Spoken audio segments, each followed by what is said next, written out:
വില്ലന്റെ പ്രണയം. രചന lady Hitler. അവതരണം അഷിക. ലഹരിയുടെ സമയത്ത് മാത്രമേ അവൻ ഉള്ളം തുറക്കൂ എന്ന് പൂർണ്ണ ബോധ്യമുണ്ടായിരുന്ന അവൾക്ക്. അതാണ് ഈ സമയം തന്നെ അവനെ കൊണ്ട് സത്യം പറയിക്കാൻ അവൾ തീരുമാനിച്ചത്. അവൾ തുടർന്നു. ഈശ്വർ തൻ്റെ അമ്മയൊക്കെ ഇതറിഞ്ഞ സ്വന്തം മകൻ ഒരു പാവത്തിന് അറിയിപ്പിക്കുന്നത് കണ്ട ആ ഹൃദയം തകർന്നു പോകും. ഇതൊക്കെ കേട്ടിട്ടും ഈശ്വർ ഒന്നും മിണ്ടിയില്ല. എന്നാൽ അവന്റെ കയ്യിലുള്ള ഗ്ലാസ് പിടിമുറുകിക്കൊണ്ടിരുന്നു. സ്വന്തം മകൻ തന്നെ ഒരു കൊലപാതകയാണെന്ന് ആ അമ്മ ഇങ്ങനെ ഉൾക്കൊള്ളും? അതൊരു പാവം മനുഷ്യനെ. ശിവ! അവൻ അലറി വിളിച്ച് കയ്യിലിരുന്ന ഗ്ലാസ് ഭിത്തിയിൽ വലിച്ചെറിഞ്ഞു. അവളെ ഇരുത്തോളിലും പിടിച്ച് തന്നിലേക്ക് ചേർത്ത് പിടിച്ചു. ആരെ നീ പാവെന്ന് പറഞ്ഞത്? അയാളെയോ? അയാളാണ് എന്നെ കാണുന്ന നിലയിലാക്കിയത്. അയാളുടെ കൂട്ടാളികളും. അവൻ ദേഷ്യം കാരണം നിന്ന് കിതച്ചു. എന്നിട്ട് തുടർന്നു. നീ എന്താ പറഞ്ഞത്? കൊലപാതകയായിരുന്നോ? ഈ കൈകൾ കൊണ്ട് ഞാൻ നടത്തിയ കൊലപാതകങ്ങൾ എത്രയാണെന്ന് എനിക്ക് തന്നെ അറിയില്ല. അവന്റെ കണ്ണുകൾ ചുവന്നിരുന്നു. വീണ്ടും തുടർന്നു. എന്നെ അനാഥയാക്കിയത് നിനക്കെന്നെ അല്പമെങ്കിലും അറിയുമായിരിക്കുമെന്നാ ഞാൻ കരുതിയത്. പക്ഷെ തെറ്റിപ്പോയി. എല്ലാവരും ഒരുപോലെ. നിന്നിലേക്ക് എനിക്കൊരു സോഫ്റ്റ് കോർണർ വന്നിരുന്നു. എന്നാലില്ല, അതിവിടെ തീർന്നു. അവളെ പുറകിലേക്ക് തള്ളി മാറ്റി അവൻ വീണ്ടും ഒരു കുപ്പിയെടുത്ത് വായിലേക്ക് കമിഴ്ത്തി. അപ്പോൾ അവളുടെ ചുണ്ടിൽ ചെറിയൊരു പുഞ്ചിരി വിടർന്നു. എനിക്കൊരു തെറ്റും പറ്റിയിട്ടില്ല ഈശ്വർ. നീ കൊലപാതകം ചെയ്തിട്ടുണ്ടെന്നും അകത്തിടക്കുന്നയാൾ നിരപരാധിയാണെന്നും എനിക്ക് ഉത്തമ ബോധ്യമുണ്ട്. അവൻ വിശ്വാസം വരാതെ അവളെ നോക്കി. സത്യമാണ്, ഞാൻ അറിഞ്ഞ ഈശ്വറിനെ വേറെ ആർക്കും അറിയില്ല. എന്നോട് പറഞ്ഞൂടെ എന്താ ഇങ്ങനെയായതെന്ന്? അവൻ മുഖമുയർത്തി അവളെ നോക്കി. അന്ന് ആദ്യമായി അവന് വേണ്ടി നിറഞ്ഞ കണ്ണുകൾ കാണേ. ഉള്ളിൽ എന്തോ ഒരു പിടച്ചിരി പോലെ തോന്നി. മിഴികൾ നിറയുന്നത് അവളും അറിഞ്ഞില്ല. അവൻ കൈയെത്തിച്ച് ആ കണ്ണുനീർ തുടച്ചു. തറയിലേക്ക് അവനിരുന്നു. അവനൊപ്പം അവളും ഇരുന്നു. വിദൂരതയിലേക്ക് നോക്കിക്കൊണ്ട് ഈശ്വരന്റെ തലയിൽ വിരലോടിച്ചു. അത് ആഗ്രഹിച്ചെന്ന പോലെ അവൻ അവളുടെ നെഞ്ചിലേക്ക് മുഖം പൂഴ്ത്തി.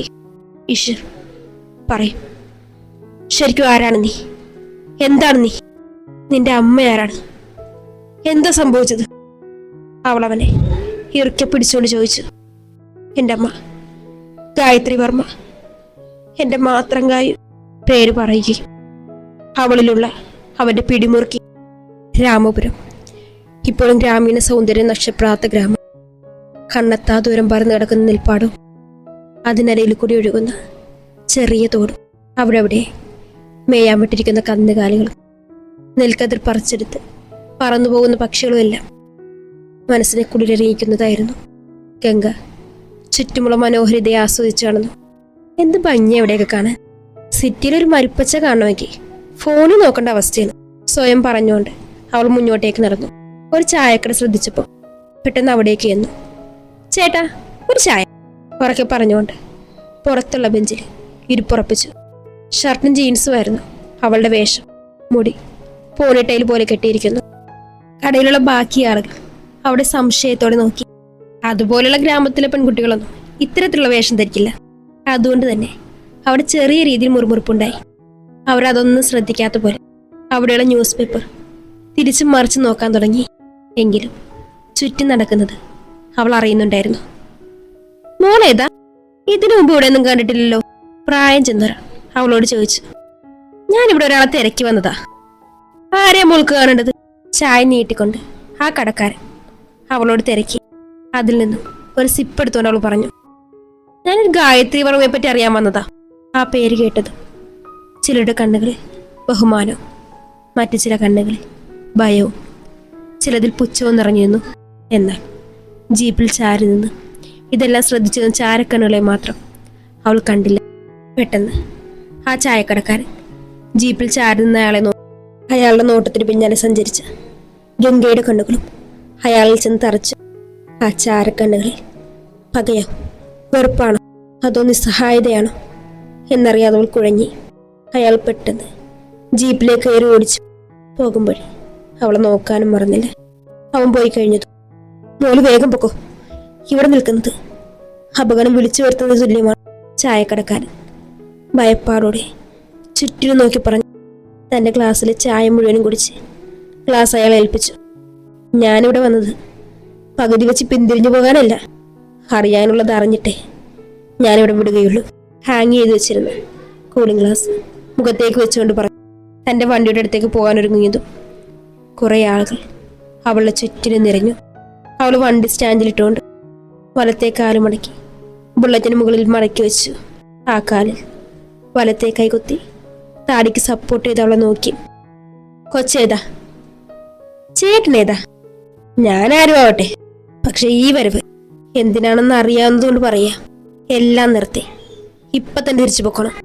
പിന്നെ നീ ഒരു പെണ്ണായതുകൊണ്ട് മാത്രമാ ഞങ്ങൾ മാന്യമായി പെരുമാറുന്നത്. അല്ല, എതിർക്കാനാണ് ഭാവമെങ്കിൽ ഞങ്ങൾ അതങ്ങ് മറക്കും. അതിലൊരുവൻ നീട്ടി വലിച്ച് ഡയലോഗ് അടിച്ച് നോക്കിയപ്പോൾ നമ്മുടെ കൊച്ചു കോട്ടവായൊക്കെ വിട്ടിരിക്കുന്നു.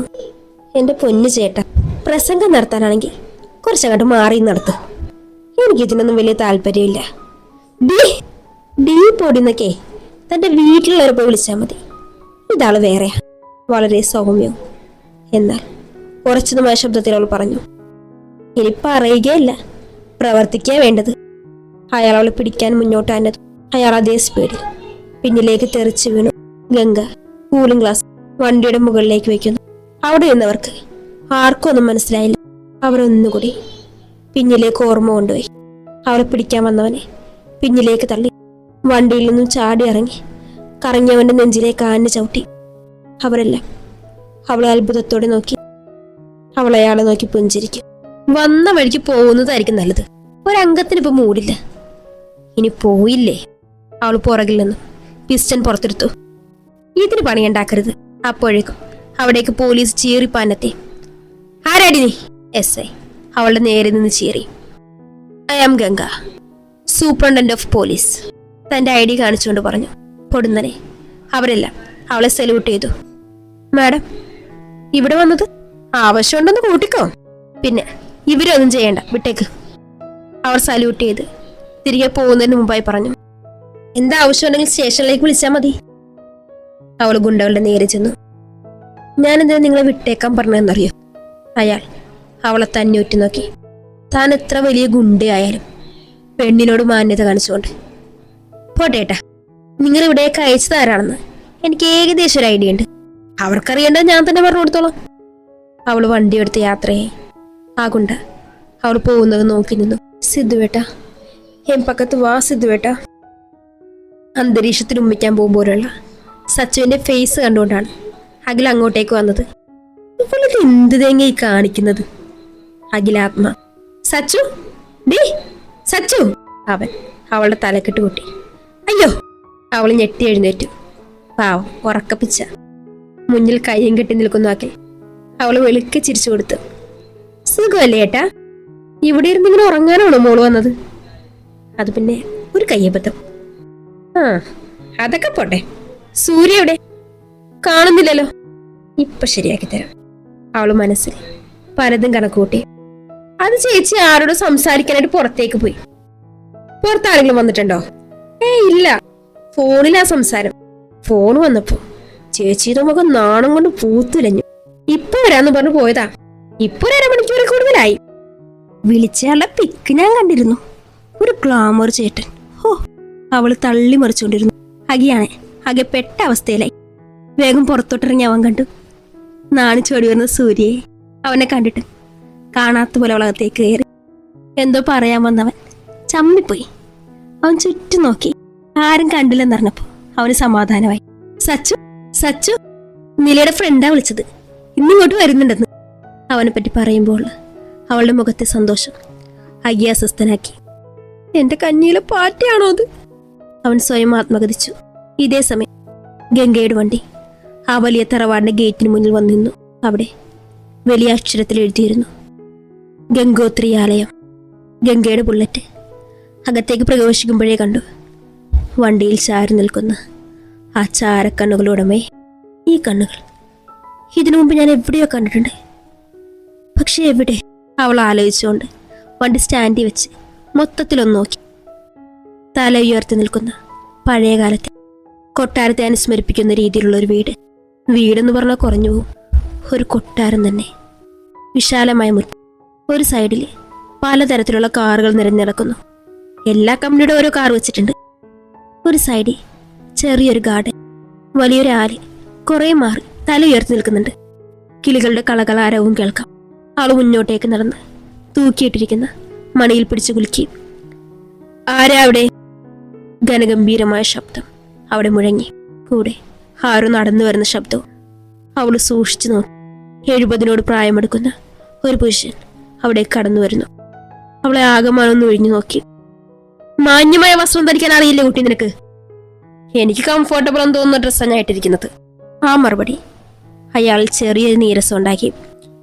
എന്തിനാ കുട്ടി വന്നത്? എനിക്കൊരാളെ പറ്റി അറിയണം. കുട്ടി ധരിക്കുമെന്ന ആളെ പറ്റി എനിക്കറിയില്ല. വർഷങ്ങളായി ഒരു ബന്ധം ഞങ്ങൾ തമ്മിലില്ല. ഇപ്പൊ എവിടെയാണെന്നും അറിയില്ല. അവള് ചെറുതായി ഒന്ന് പുഞ്ചിരിച്ചു. ഞാൻ ആരെയാണ് തിരക്കി വന്നതെന്ന് പോലും നിങ്ങൾക്കറിയില്ല. അതിനു മുമ്പ് അറിയില്ലെന്ന് പറഞ്ഞാൽ എങ്ങനെയാ? അയാൾ നിന്നൊന്ന് പരങ്ങി.